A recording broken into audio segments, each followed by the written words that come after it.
seotud meie ühiste eesmärkidega ja see hindamine tähendab seda, ka selles hulgas loovuse hindamine, et me lihtsalt noored saavad tagasisidet nii ise analüüsides minu abiga, et kas see, mis nad oma õpieesmärgina püstitasid, see täidetud. Ja kui ei saanud, mis me siis veel tegema peame. Ja nii lihtne see ongi. Ja see ongi hindamine. Nii, et sellised kiired mõtted. Siit edasi ikka. Võib-olla peale sind ei räägi siis. Jah, rariteet on teie ees siin, et 28 aastat õpetaja. Küsimusele vastan jah. Mina siin teemal pole mõtet rohkem rääkida. Ma olen olnud Viivikse maakooli, põhikooli õpetaja. Olen olnud nagu Kilingi-Nõmme gümnaasium, keskkool, kus oli vähem, ja siis Paide gümnaasium.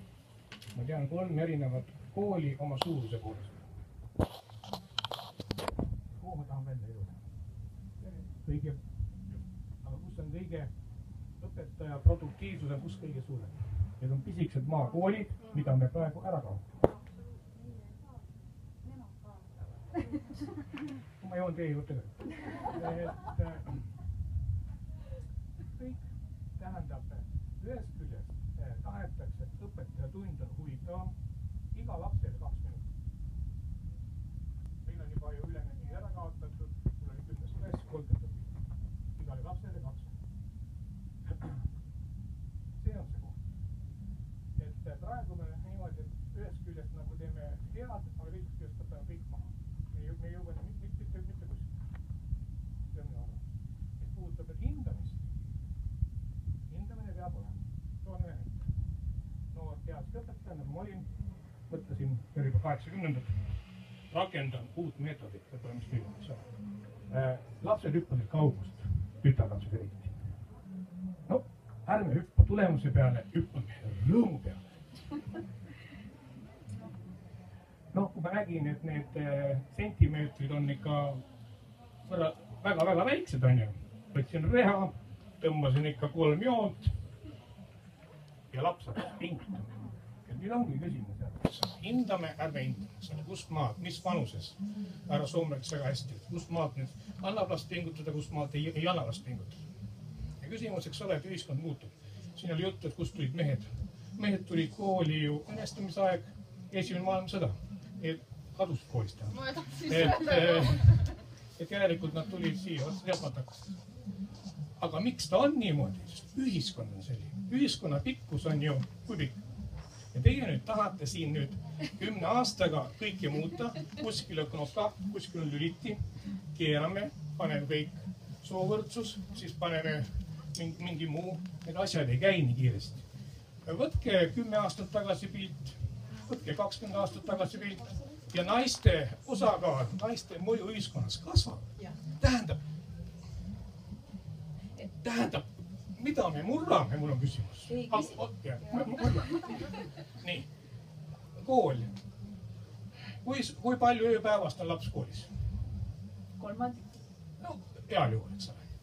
Tähendab, kool peab tegema seda, loeme neid täpselt neid juhendeid, eks ole, standardid rääkida.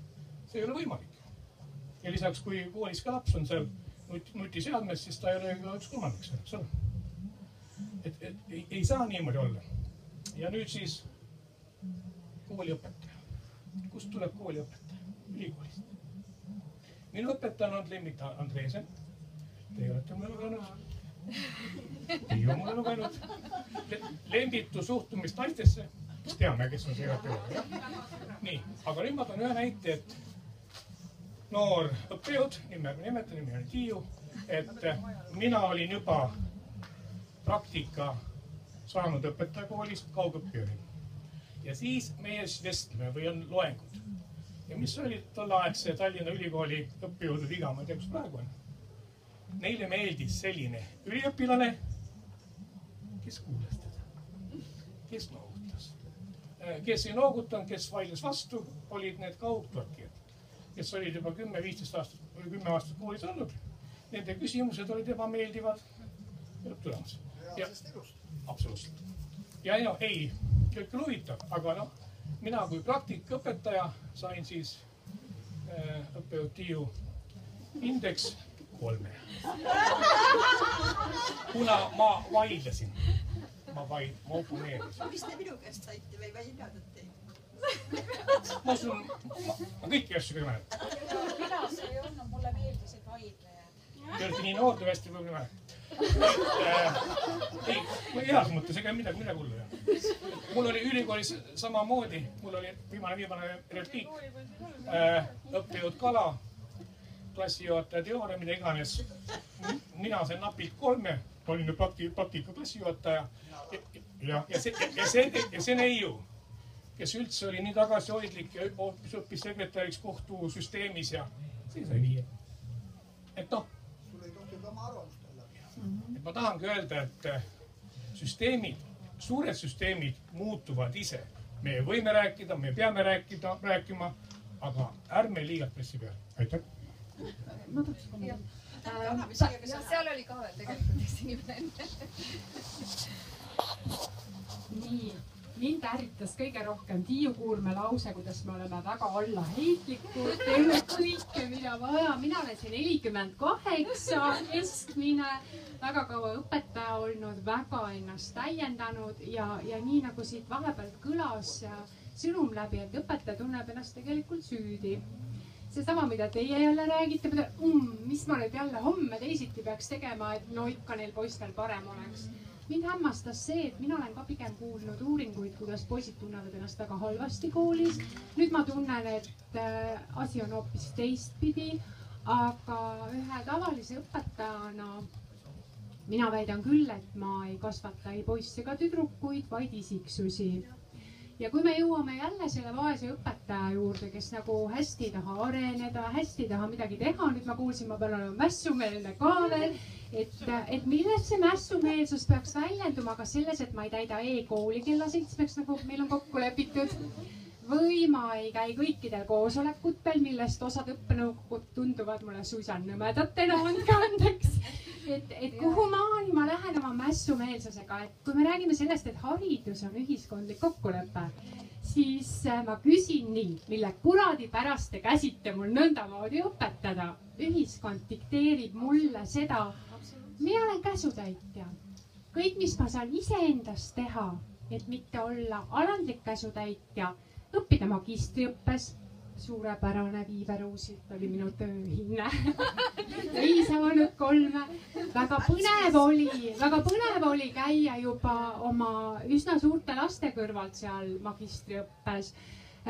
Kõik need kiusamisvastased liikumised ja kõik, mis meie ühiskonda tulevad, mida mina olen aktiivse õpetajana vastu võtnud, teate, ma ka lõpuks väsin ära.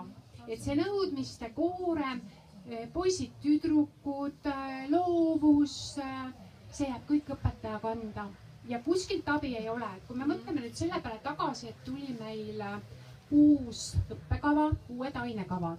Teate, seal ei muutunud mitte midagi. Ma analüüsisin 2. kooliastme õpetajana neid põhjalikult. No kuulge, kui 4. klassi loodusõpetuse ainekavas on kõikide õpilaste üks oskustest teab suure vankri kohta käivat legendi. No kas pole suurepärane? Kas see on nüüd see, mida ma peaks lapsele õpetama, et lähtuvalt ainekavast? Ainekavates ei muutunud midagi. Õpikud tehti natukene ümber, meeletud rahad läksid sinna. Ma ikka otsin materjali ise YouTube'ist, ma ikka püüan projekte neile anda, mis Paide linnas on muide hästi-hästi võimalik, unustasin ennast tutvustamata, Ivi Kukk, Paide gümnaasiumi õpetaja metoodik veel ja pedagoogika magister ka seal juures. Et see kõik jääb minu õlgadele. Kas ma teen neid projekte, kaasates poisse, tüdrukuid, pakkudes neile erinevaid võimalusi, kõik jääb minu ajast. Tuge ei ole mul kuskilt loota, ainult vabatahtlikud inimesed, jah. Ma korra kommenteeriks, et ma arvan, et üks selle diskussiooni eesmärke tegelikult ongi näidata, et on nii palju teemasid, mis on nagu ütleme Eesti ühiskonna jätkusuutlikkuse ja arengu seisukohast nii tohutult olulised, palju olulisemad kui see suure vankri legend, eks ole, ja et tuua see sõnum nagu massidesse. Et loomulikult ei saa õpetajale laduda peale nagu järjest uusi ülesandeid. Pigem on nagu küsimus selles, et äkki kusagilt tuleks tagasi tõmmata. Äkki tuleks öelda, et see ei ole nii tähtis. Palju tähtsam ongi praegu kasvatada inimest. ja ütleme, siin ka märksõna enne, kui me nagu selles mõttes, et keegi ei läheks selle märksõnata ära siit, et me ei räägi sooneutraalsusest, me räägime sootundlikkusest. See on lihtsalt üks asi, mis tuleb juurde. Et me teame, et on poisid, on tüdrukud, teatud bioloogiliste eripäradega, teatud potentsiaaliga. Küsimus on nüüd sellest, kas me kõik nagu unustame selle ära või me pigem üritame toetada seda ja üritame toetada neid valdkondi, mis ei ole loomupäraselt nii tugevad, eks ole. Et see on see, mis me tahame lihtsalt inimeseks kasvamisele ju juurde tuua, eks ole. Et see ei ole nagu selles mõttes teema iseenesest, eks, vaid ta on nagu üks osa sellest humanistlikust lapsekesksest haridusest. Kui see laheneb nõndamoodi, et see kirjutatakse mingit moodi õppekavasse ja seda hakatakse jälle kuidagipidi kontrollima, forsseerima, siis see ei tööta.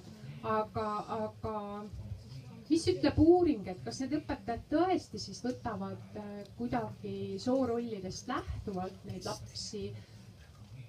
Mõtlen enda kooli õpetajate peale, ma küll ei ütle, et nad edistavad neid nii tohutult, aga ju ma olen naiivne siis. Siin on rahvusvahelised uuringud, et võtavad küll, see käib alateadlikult ja see käib niimoodi, et nii nagu meid ennast on koheldud ja positsioneeritud, et nii me teeme seda ka teistele. Siin ei ole süüdlasi, vaid kõneks ongi, et heita valgust, et asjad on nii. Et õppida seda nägema, et saada ette nii-öelda need sootundlikud prillid, et näha, kus me midagi niimoodi teeme. Et siin ei ole, absoluutselt ei ole küsimus, et kellegi üle kohut mõista, vaid et avada, et meie ühiskonnas mõned asjad on niimoodi ja küsida, kas me tahame, et see nii jääkski. Teate, ma vist muutun marksistiks siin. Ja mida ma tahan öelda? Ma uurisin siin üsna pikalt Euroopa sotsiaalajalugu ja missuguses kohas on olnud haridus ja kus need naised kooli tulid ja kuhu need kadusid ja kuhu mehed kadusid. Tegelikult seal on ajaloolised põhjused, see on kogu Euroopa küsimus ja ma jätan praegu Ameerika Ühendriigid kõrvale ja Aasiat ka ei puuduta, aga vähemasti Euroopa, kaasa arvatud ka siis Suurbritannia, mis oli muide hariduses, usute meie üks mahajäänumaid riike. Ja milles oli siis asi? Asi oli niisugune, et ülikoolid, ma paneksin ka väga suure vastutuse ülikoolidele. Ülikoolid olid ju väga kaua, vähemalt 18. sajandini olid nad ju ladinakeelsed. Kellele õpetati ladina keelt natukene? Poistele. See oli suur süsteem, kus tulid need Inglise public schools, mis olid siis poiste koolid, kus saadeti 11-12 aastaselt sinna õppima. Nii et tegelikult oli niimoodi, et ka õpetajaks olid põhiliselt mehed. Ma jätan praegu kõrvale väga erineva kvaliteediga. Tõtt öelda, selgust kuskil 19. sajandelt oli selliseid õpetajaid, kes oskasid küll lugema õpetada ja osanud oma nime kirjutada. Muuseas puudutab see just Inglismaad, mitte Šotimaad. Nii et ühesõnaga niisugused imelikud lood on seal ajaloos. Nüüd, kui tuli tööstusrevolutsioon, vaat sinna need mehed läksid. Seal oli vaja väga palju alguses ka füüsilist, tehnilist taipu, ärivaistu, mida kõike ja võeti sinna mehi. Ja siis hakkasid naised kooli tulema. 19. sajand oli see. Ja siis, kuna naised olid kogu aeg ju harjunud niimoodi kodus olema ja üldse mitte palgatööl olema. Ja kaua aeg õpetaja muidu ei saanudki niisugust palka, millest sai ära elada. Küll maksti seal kartulitega, veiniga, talle palka, viljaga. Õpetaja ei saa olla professionaalne, kui ta oma palgatööst ei saa ära elada. Nii, ja siis alguses mehed sõdisid selle vastu, et naised nii tähtsaks seal koolis muutuvad. Aga miks naised valisid kooli? Sellepärast, et talutööd olid veel raskemad. Ja tuli ka väga palju lihtrahva, ma räägin rahvakoolist praegu. Nii, et edasi läkski siis nüüd niimoodi, et naistel oli võimalik vähem palka maksta, kuna füüsilist tööd ja niisugust muud no ma ei hakka nimetama kõiki neid tehnika ja erialasid, mis siis tööstusrevolutsiooniga tekkisid. Ja siit naised kooli tulid, nii et kui me tahame muuta naiste asendit ühiskonnas, eriti hariduses, me peame hakkama ajalugu muutma. See ongi see marksistlik sõnum, mida ma siis nüüd teie tahan viia. Ja muide ma arvan, et see muutub. Kui ma loen nüüd, ütleme, sellest, missugused on uued sotsiaalsed klassid, siis räägitakse väga tõsiselt loovklassist.